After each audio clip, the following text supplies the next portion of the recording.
இன்றைய காலை பொழுதிலும் கூட இது வானத்தின் வாசல் ஊழியத்தின் மூலம் உங்களை சந்திப்பதில் கர்த்தருக்குள் மிகுந்த சந்தோஷம் அடைகிறேன். ஆண்டவரிடத்தில் நான் அநேக விண்ணப்பங்கள் வைக்கிறேன். என்னுடைய ஜெபங்களை ஆண்டவர் கேட்கிறாரா, கேட்கவில்லையா? என்னை கைவிட்டது போல இருக்கிறதே, என்னுடைய ஜெபங்களுக்கு பதில் வரவில்லையே. நான் தேவ சமூகத்தில் அனுதினமும் போய் காத்திருந்து ஜெபிக்கிறேன்.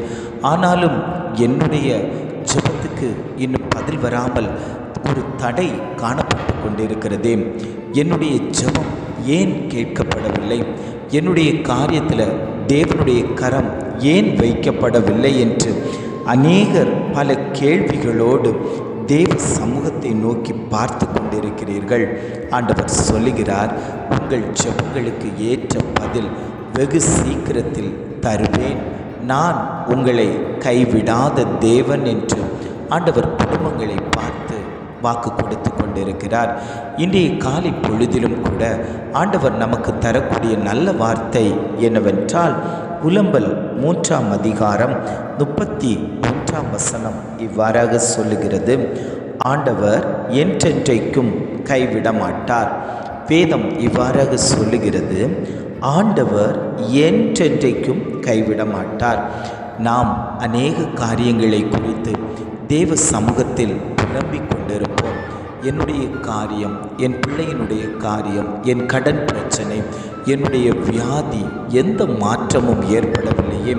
நாட்கள், வருடங்கள், காலங்கள் கடந்து போய் கொண்டிருக்கிறது. இந்த பலவீனத்திலே தான் நான் போய்கொண்டிருக்க வேண்டுமா? என்னுடைய பலவீனத்தில் ஒரு பலன் ஆண்டவர் தரமாட்டாரா? எத்தனை நாட்கள் தான் இதை நான் கடந்து போக வேண்டியது இருக்கும் என்று பல கேள்விகளோடு பல தேவ சமூகத்தை நோக்கி பார்த்து கொண்டிருக்கிறீர்கள். ஆண்டவர் சொல்லுகிறார், நான் உங்களை ஒரு நாளும் கைவிட மாட்டேன். நான் உங்களை எப்பொழுதும் என் பக்கத்தில் வைத்துக்கொண்டு உங்களுக்காக நான் பரிந்து பேசி கொண்டிருக்கிறேன். ஆண்டவர் உங்களை ஒருபோதும் கைவிட மாட்டார். அவர் உங்களுக்காக பரிந்து பேசுகிற நல்ல தகப்பன். நம்முடைய காரியங்களை பிதாவினிடத்தில் எடுத்து சொல்லக்கூடிய நல்ல தகப்பன் நம் மத்தியில் உலாவிக் கொண்டிருக்கிறார். அவர் நாம் நிர்மூலமாகாதிருக்கிறது கர்த்தருடைய கிருபை. அவருடைய இரக்கங்களுக்கு முடிவில்லை. அவைகள் காலைதோறும் புதியவைகள். உமது உண்மை பெரிதாயிருக்கிறது. கர்த்தர் என் பங்கு என்று என் ஆத்துமா சொல்லும். ஆகையால் அவரிடத்தில் நம்பிக்கை கொண்டிருப்பேன். தமக்கு காத்திருக்கிறவர்களுக்கும் தம்மை தேடுகிற ஆத்துமாவுக்கும் கர்த்தர் நல்லவராயிருக்கிறார். கர்த்தருடைய இரட்சிப்புக்கு நம்பிக்கையோடு காத்திருக்கிறது நல்லது. தன் இளம் வயது பிராயத்தில் நுகத்தை சுமக்கிறது மனுஷனுக்கு நல்லது.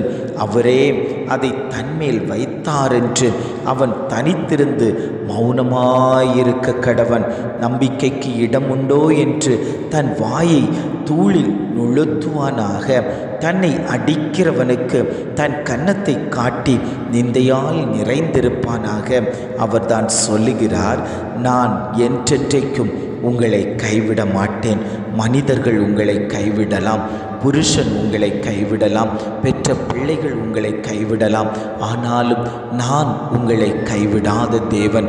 வியாகுலப்பட்டிருந்தாலும், வேதனைப்பட்டிருந்தாலும், நீ சோதனைக்குள் இருந்தாலும் நான் உன்னை ஒருபோதும் கைவிட மாட்டேன் மகளே. நான் உன்னை ஒருபோதும் கைவிட மாட்டேன் மகனே. நான் உன்னோடு கூட இருக்கிறேன். நீ போகும்போது வரும்போது உன்னோடு கூட நான் வந்து கொண்டிருக்கிறேன். நீ என் அருகில் இருக்கிற காரணத்தினால் நான் உன்னுடைய காரியங்களை பார்த்து கொள்வேன்.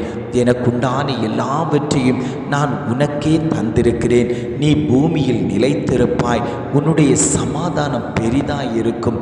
நீ என் கரத்தினால் வரையப்பட்ட பிள்ளை என்று ஆண்டவர் வாக்கு கொடுத்து கொண்டிருக்கிறார்.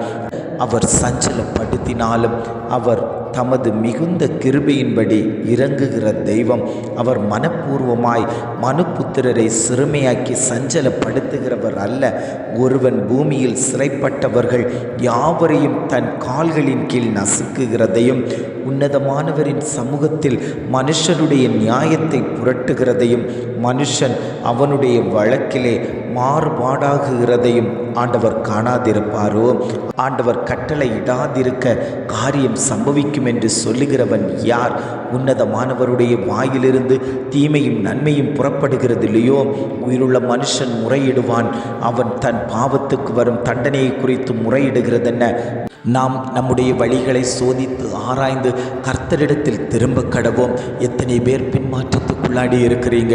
எத்தனை பேர் ஆண்டவர் கொடுத்த நன்மைகளை பெற்றுக்கொண்டு ஆண்டவருக்கு நன்றி சொல்லாதபடிக்கு பின்மாற்ற பாதைகளுக்குள்ளாடி போய்கொண்டு இருக்கக்கூடிய ஒவ்வொரு குடும்பங்களையும் பார்த்து தான் சொல்லுகிறார், நீங்கள் என்னிடத்தில் வாருங்கள், நான் உங்களுக்கு இளைப்பாறுதல் தருவேன். சத்ருவானவனுடைய கிரியை குடும்பங்களில் இருந்து அகற்றப்படும். உங்கள் குடும்பத்தில் இருளின் மந்தாரங்கள் மாற்றப்படும். உங்கள் சரீரத்தில் சுகம் உண்டாகும், பலன் உண்டாகும்.